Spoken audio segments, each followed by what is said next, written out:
Hello, I'm Raphael Van Assche, speaking to you from Vienna. I'm an osteopath and the founder of Physioenergetics. And a month ago, I think, I made a video about how to improve your immune system with the lungs and by breathing exercises and some techniques. And I tried to evaluate these techniques with some scientific studies, and the result was so good that I decided to make a second video to show you these results and how you can do it yourself to find out which is my best breathing exercise for my immune system. So we see here the lungs, and look, this amazing thing that every breath, in one single day, we have 10,000 to 20,000 liters of air. So you see it's an incredible instrument now. So we can talk about how to strengthen the lung, how we can make with evidence-based techniques the evaluation, and hand-on experience. So I will repeat very fastly the techniques we saw last time, but much shorter. So for the people who didn't see this video, maybe better you see the first video first.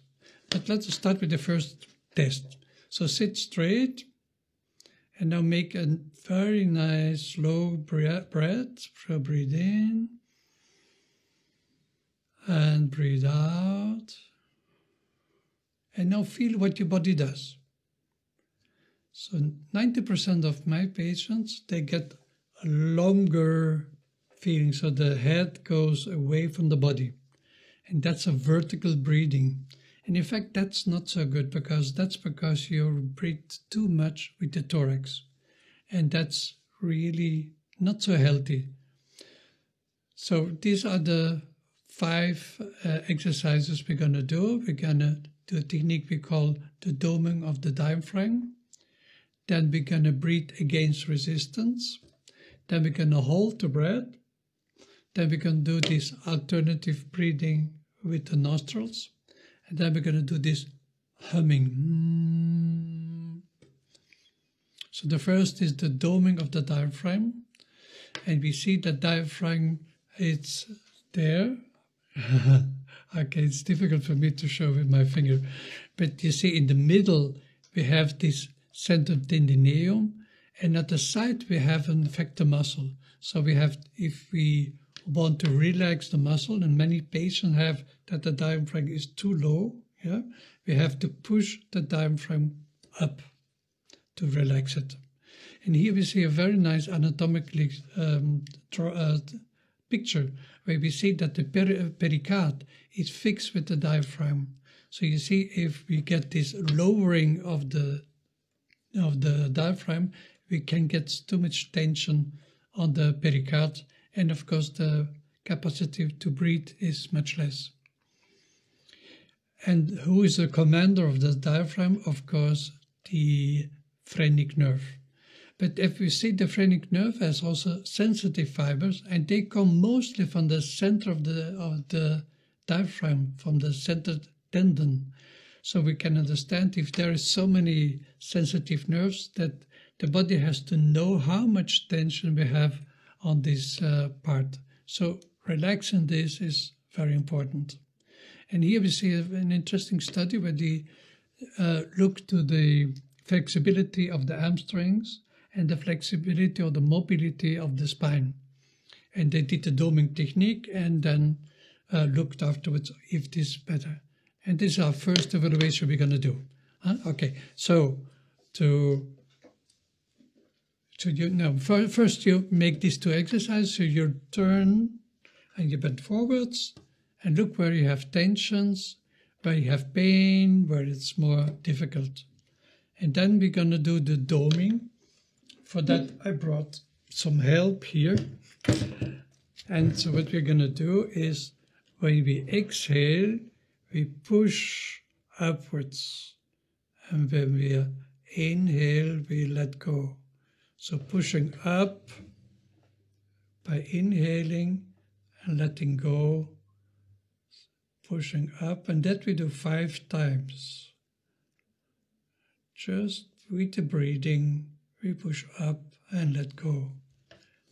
And after this 5 times, we go back to for the self-test. So try again if bending forwards is better, if turning is better.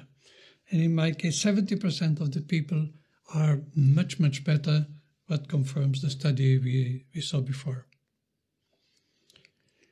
So the next exercise we're going to do is expiration against resistance.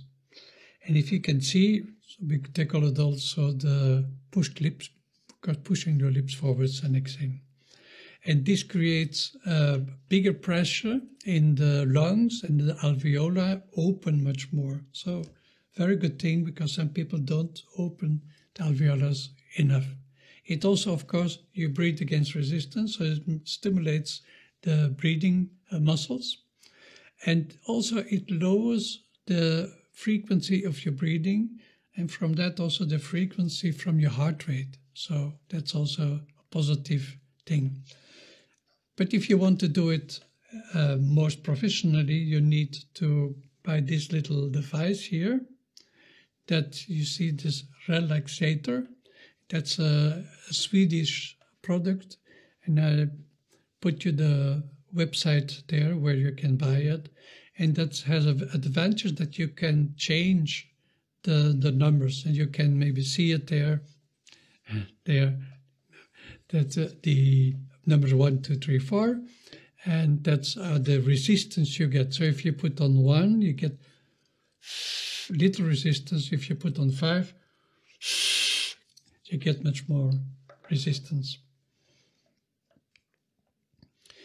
And interesting is also for the lungs is playing an instrument, because if you exhale, you pressure against the expiration, you get the same effect. Or the same you can do with the straw. So this also makes the same effect, and you can have 1 straw, 3 straw, 5 straw, and like this you can make it a little bit more sophisticated. So the exercise is very simple. So I start with 1. If you don't have this, you can put your tongue against resistance and doing. So in the other video we showed it much longer, but just to repeat it. The third exercise is holding your breath, and this is very, very old. In the Upanishads, in Indian, they wrote about this already. And the yogis say something very funny. They say that you come in the world with a certain amount of breaths. That means if you breathe faster, you die much earlier. And now it's used a lot in sports. They call it intermittent hypoxic training, where you get something on your face and it gives you less oxygen for a while, and you do your exercises, and then they give you normal air, and then again low oxygen, and again normal. And they saw that's very, very healthy, because you can take much more oxygen, and you can and lose more CO2, carbon dioxide. But the most interesting thing I found is that the mitochondrion, the powerhouse of the cell, gets much better. They even saw that you make more mitochondrion, and they regenerate, and they use oxygen much better. So fantastic, no? And so this is the study done on the mitochondria. Of course, it's made with rats, but I think it's the same thing. So we see really the same results with patients. It also increased the red blood cells. It produces more growth factors, so you get more small blood vessels.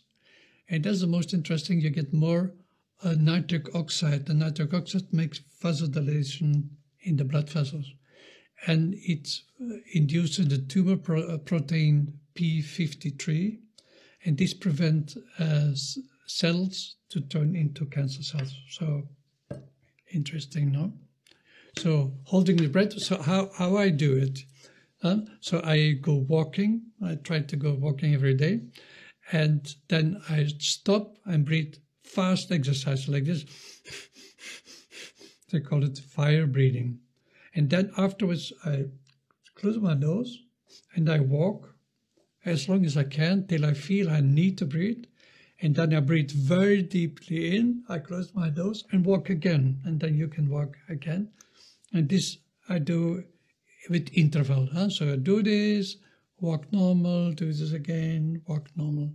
This is very, very interesting. Try it.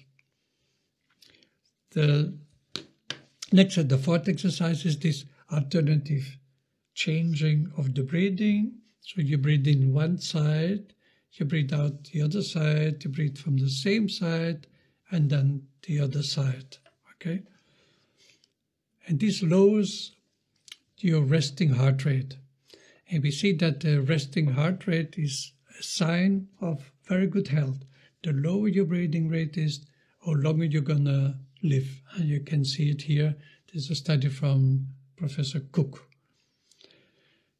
So the exercise is inhale one side, out the other side. So the yogis do it like this, but of course you don't have to do this. This is just yoga. And then my favorite one is humming. Humming is doing and you see this has three very interesting effects. So it makes more nitric oxide in the nose and in the sinus and in the throat. All this area gets more nitric oxide. Nitric oxide opens the blood vessels and defends your mucuses against invaders. So very good against the viruses because they come in fact, by this way, and then later they go to the lungs. So if we can destroy them by nitric oxide, then we have a much better protection. And here we see how they started with this breathing, and then after a while you see that nitric oxide goes up in the mucous membranes. So let's just show again this technique, but this time we're going to put our fingers here on the sinuses so that you can feel this vibration. So you do breathe in and breathe out.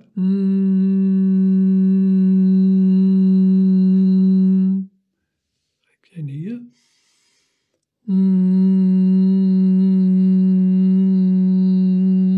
So you can really feel how this area gets more vibration.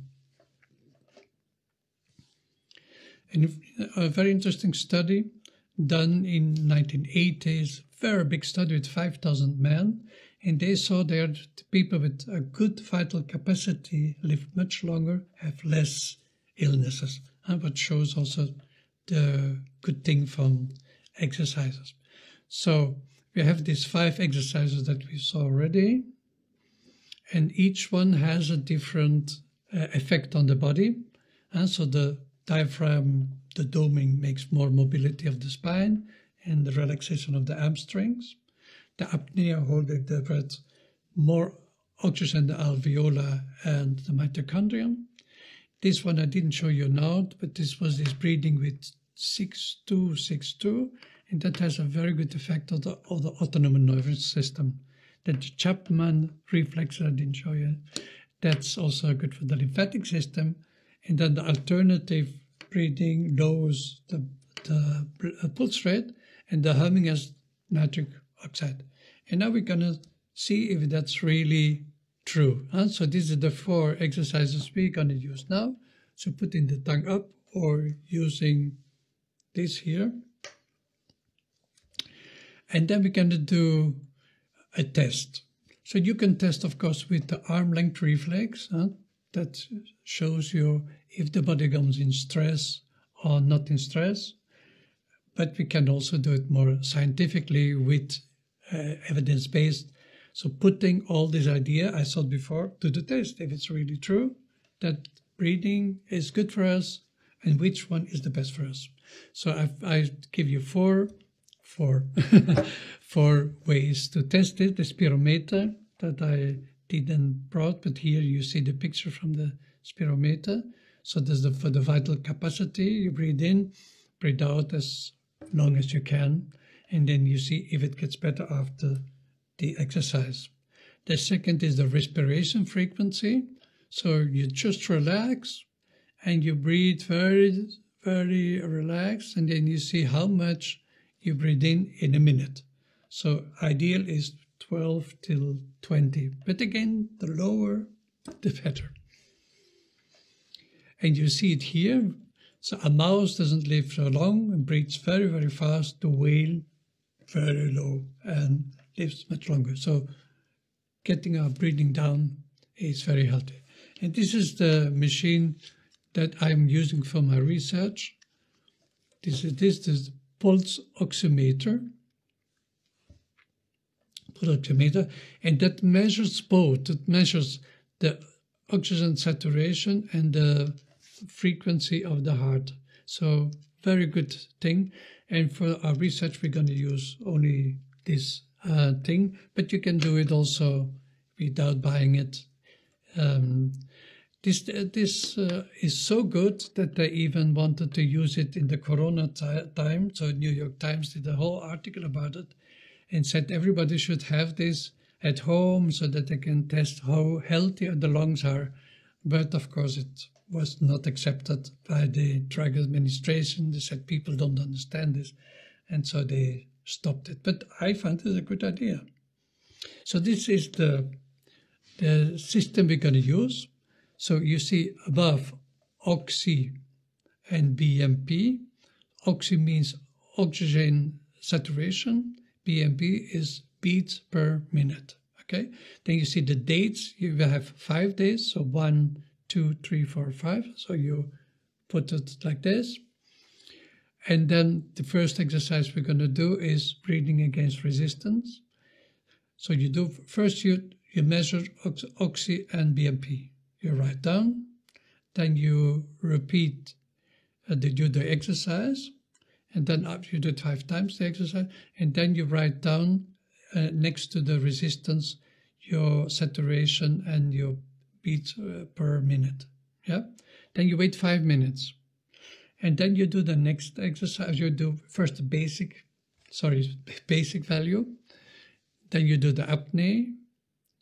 And then you write down again the BMP and oxy. Then you wait 5 minutes. Then you do the baseline again. Then you do the alternative breathing. You write down your oxy and your BMP. 5 minutes waiting, humming, and the same thing. So we have always 5 minutes between each exercise, between each measurement. And you do this for 5 days.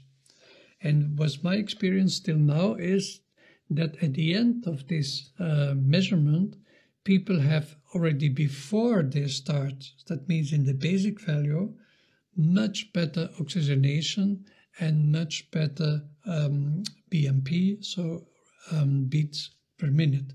No, and so after 5 days already. So if you do it a month, you're going to have a much better result. So the assessment of the exercise is like this.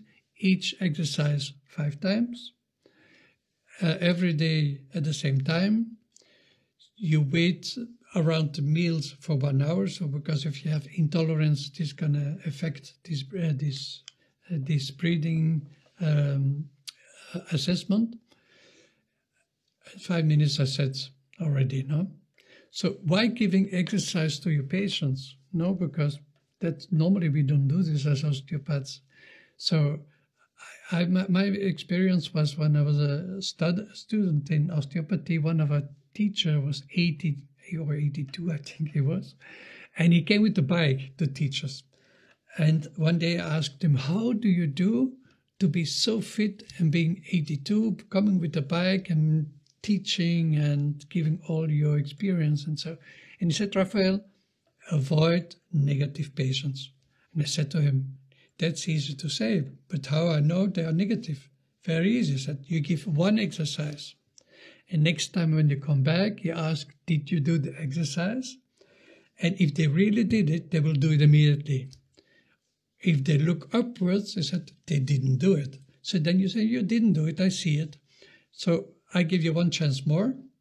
If you don't work with me, you go to another osteopath. I don't need to work with you. So breathing is really a big key for health. And the lung is the first organ who starts getting old. So function, breathing makes the structure much better. I thank you for your interests. And if you get good results, send the results to the school, and so we can discuss about your results. Thank you.